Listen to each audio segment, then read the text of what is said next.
Right. శేఖరాచార్య అందుబాటులో ఉన్నారు కదా మీరు ఇందాక. రైట్. ఇప్పుడు ఏదైతే మనం ప్రధానంగా నార్లాపూర్ పంపుకు సంబంధించి కావచ్చు, లేకుంటే శ్రీశైలం ప్రాజెక్టు సంబంధించి వరద పెద్ద ఎత్తున పోటెత్తుతున్నటువంటి అంశం కావచ్చు, ప్రధానంగా ఓవరాల్ ఈ ప్రాజెక్టుకు సంబంధించి చూసుకున్నట్లయితే ప్రధానంగా ఇప్పటికైనా కాంగ్రెస్ సర్కార్ కలి తెరిచింది అనుకోవాలా? సురేష్, నిజంగా చెప్పాలంటే ఈ బీఆర్ఎస్ ప్రభుత్వం ఏదైతే బీఆర్ఎస్ పార్టీ ఏదైతే ఉందో నిన్న అల్టిమేటం ప్రతిపక్షంగా రైతుల పక్షాన అల్టిమేటం జారీ చేసిందో దానికి దిగొచ్చిందని చెప్పేసి రైతులు ఇప్పటికే చర్చించుకుంటున్నటువంటి పరిస్థితి కనిపిస్తా ఉంది. రైతులు వాస్తవాలను కూడా చెప్తున్నటువంటి పరిస్థితి కనిపిస్తా ఉంది. నిజంగా కూడా తాత్సారం చేశారు. ఇప్పటికే ఒడిసి పట్టుకోవాల్సినటువంటి నీళ్లన్నీ కూడా వృధాగా ఆంధ్రప్రదేశ్ పోతుంటే కళ్ళపగి చూశారని చెప్తున్నారు పరిస్థితి. దీంట్లో ప్రత్యక్షంగా మరొక నిర్లక్ష్యం ఏంటంటే ఈ ప్రభుత్వం వచ్చినప్పటి నుంచి కూడా 2 సంవత్సరాలకు పైగా కూడా పాలమూరు రంగారెడ్డి ప్రాజెక్టును పడావు పెట్టారు. పడావు పెట్టడం వల్ల దానివల్ల ఇప్పుడు ఆ ప్రభావం ఇప్పుడు కనిపిస్తా ఉంది స్పష్టంగా. ఎందుకంటే 2 టీఎంసీల ప్రతినిత్యం కూడా 2 టీఎంసీల నీటిని ఎత్తుకునే అవకాశం ఉంటుంది. ఎప్పుడు పాలమూరు రంగారెడ్డి ఆ 10% పనులు ఈ ప్రభుత్వం పూర్తి చేసింది. 90% పనులు పూర్తి చేసినటువంటి బీఆర్ఎస్ ప్రభుత్వాన్ని మిగతా పెండింగ్ లో ఉన్నటువంటి 10% ఈ ప్రభుత్వం వచ్చినాక పూర్తి చేస్తుంటే ప్రతినిత్యం కూడా 2 టీఎంసీల నీళ్లు తెలంగాణ అంటే ఉమ్మడి పాలమూరు జిల్లాకు పాటుకోవాల్సినటువంటి అవసరం ఉంటుండే. కానీ ఆ ఒడిసి పట్టుకునేటువంటి అవకాశం లేకుండా ఈ ప్రభుత్వం చేసిందని చెప్పేసి కూడా చెప్పవచ్చు. దీంతో పాటుగా ఇప్పుడు ప్రస్తుతం ఉన్నటువంటి పరిస్థితుల్లో కేవలం కల్వకుర్తి ఎత్తిపోతల పథకం ద్వారా రోజుకు 0.2 టీఎంసీలు మాత్రమే ఎత్తిపోయగలరు. ఇది సంవత్సరం పొడవునా కూడా ఎత్తిపోస్తే 40 టీఎంసీలు మాత్రమే అవుతాయి.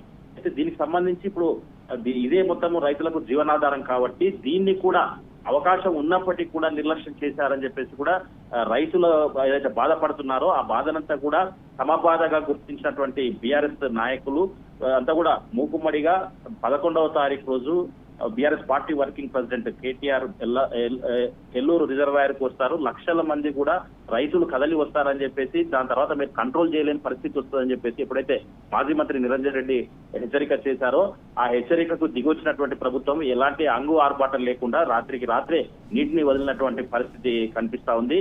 ఇప్పటికైతే ఎల్లూరు తర్వాత జొన్నలబోగడ ఇక్కడ వచ్చేసి గుడిపల్లి, ఈ గుడిపల్లి వద్ద కూడా పంపులన్నీ కూడా ప్రారంభించి అక్కడి నుంచి కూడా కాలువలకు కూడా నీటిని వదిలినటువంటి పరిస్థితి. మరి ఈ బీఆర్ఎస్ అల్టిమేటం తోని తాత్కాలికంగా వదిలారా లేదంటే ఇది నిరంతరంగా కూడా నిజంగా కూడా కొనసాగించకపోతే ఈ నడిపించడం కావచ్చు, తర్వాత ఎల్లూరు జొన్నలబోగడ గుడిపల్లికి 3 రిజర్వాయర్ల వద్ద కూడా నిరంతరంగా కూడా పంపులు రన్ చేస్తూ ఉండాలి. దాంతో పాటుగా కెనాల్స్ కాలువలకు నీళ్లు వదలాలి, చెరువులు కూడా నింపాలనే డిమాండ్ ప్రధానంగా ఉంది. ఇది గిన జరగకపోతే మా కార్యాచరణ యథావిధిగా ఉంటుందని చెప్పేసి కూడా మాజీ మంత్రి నిరంజన్ రెడ్డితో పాటు రైతులు కూడా చెప్తున్నటువంటి బీఆర్ఎస్ ఏదైతే అల్టిమేటం జారీ చేసిందో దానికి అంతా కూడా మేము పూర్తి స్థాయిలో మా అవసరం కాబట్టి మేము ఖచ్చితంగా ఎల్లూరు ప్రాజెక్టు వద్దకు వస్తామని చెప్పేసి కూడా రైతులు చెప్తున్నటువంటి పరిస్థితి కనిపిస్తా ఉంది. ఇప్పటికే చాలా తాత్సారం చేశారు.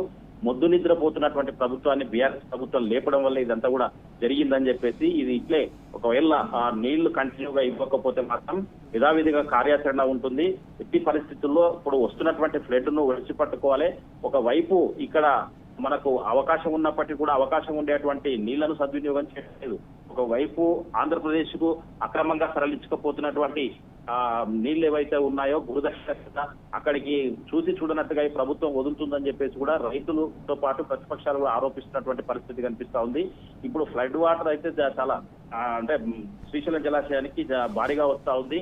మరి నిజంగా కూడా ఫ్లడ్ వాటర్ సద్వినియోగం చేస్తే రేపు సాయంత్రం లేదంటే ఎల్లుండి వరకు కూడా శ్రీశైలం ప్రాజెక్టు పూర్తి స్థాయిలో నిండే అవకాశం ఉంది. గేట్లు ఎత్తడానికి కూడా అవకాశం ఉంది. మరి ఒకవేళ ఈ లెక్కలు తారుమారు చేసి గ్రావిటీ ద్వారా పోతిరెడ్డిపాడుకు విచ్చలవిడిగా నీళ్లు తరలిస్తే మాత్రం గేట్లు ఎత్తడం అంటే నాగార్జున సాగర్ నీటిని వదిలే కార్యక్రమం కూడా చాలా ఆలస్యమయ్యే అవకాశం ఉంది. అట్లా కాకుండా విద్యుత్ పంప్ అంటే విద్యుత్ ఉత్పత్తి చేస్తూనే గేట్లు ఎత్తి నీటిని నాగార్జున సాగర్ నీటిని వదిలితేనే తెలంగాణకు సస్యశ్యామలంగా సమృద్ధిగా వాడుకున్నట్టు అవుతుంది. ఇప్పటికే నిజంగా కూడా ఆలస్యం చేసింది ప్రభుత్వం అని చెప్పేసి కూడా రైతులు మండిపడుతున్నటువంటి పరిస్థితి కనిపిస్తా ఉంది. మరొక వైపు ఏంటంటే అధికారులతోని ఎలినో ప్రభావం అని చెప్పేసి ప్రతి నిత్యం కూడా ప్రెస్ నోట్ రిలీజ్ చేస్తా ఉన్నారు.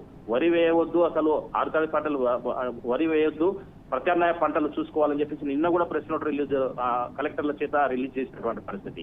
మరి ఎందుకు ఈ పరిస్థితి వస్తుందంటే ముందస్తుగా వేరే ఇంకేమన్నా ఆలోచన ఉందా, రైతులకు ఇక్కడ ఎండబెట్టే ఆలోచన ఉందా అనే దాన్ని బట్టి చూస్తే అర్థం అవుతా ఉంది. ఒకవైపు పుష్కలంగా కృష్ణా బేసిన్ లో ఎగువ ప్రాంతాల నుంచి నీళ్లు సమృద్ధిగా వస్తుంటే మరి ఎలినో ప్రభా పేరు చెప్పేసి ఎందుకు ఈ నిర్లక్ష్యం చేస్తా ఉన్నారు, ఎందుకు పంటలు వేసుకోవద్దని చెప్తా ఉన్నారు అని చెప్పేసి కూడా ఒక ప్రశ్నగానే మిగిలింది. ఇది ఇట్లే కొనసాగితే మాత్రం పెద్ద ఎత్తున కూడా బీఆర్ఎస్ పార్టీ ఊరుకునే ప్రసక్తే లేదు.